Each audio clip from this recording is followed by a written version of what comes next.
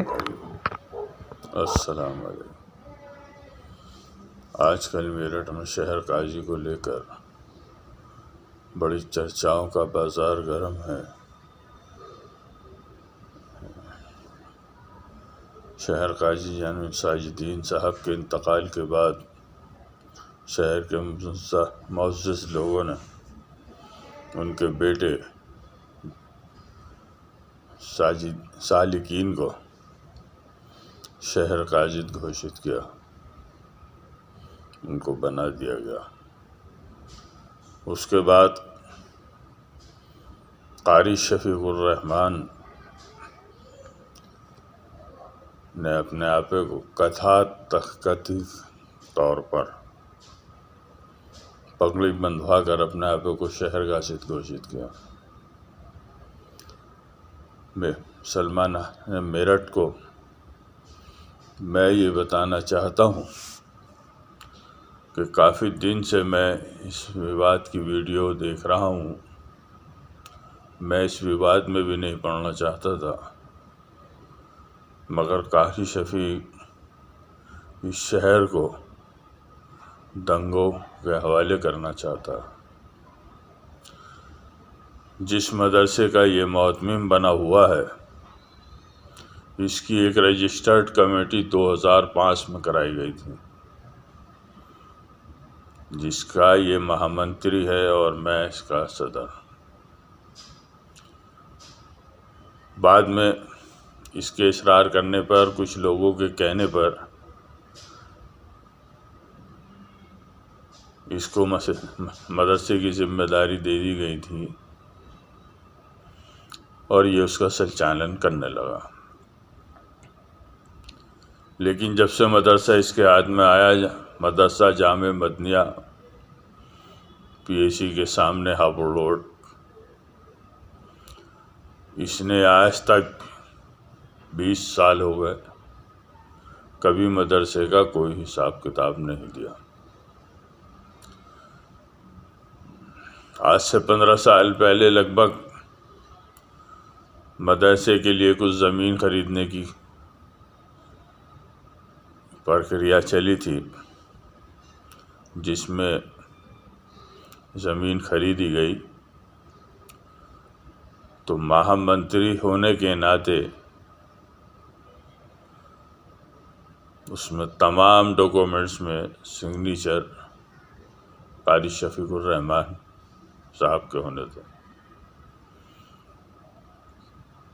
جب اس زمین کی رجسٹری کا کرانے کا نمبر آیا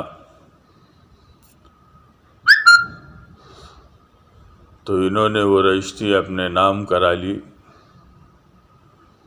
نہ کہ مہامنتری جامع مدنیہ کے نام،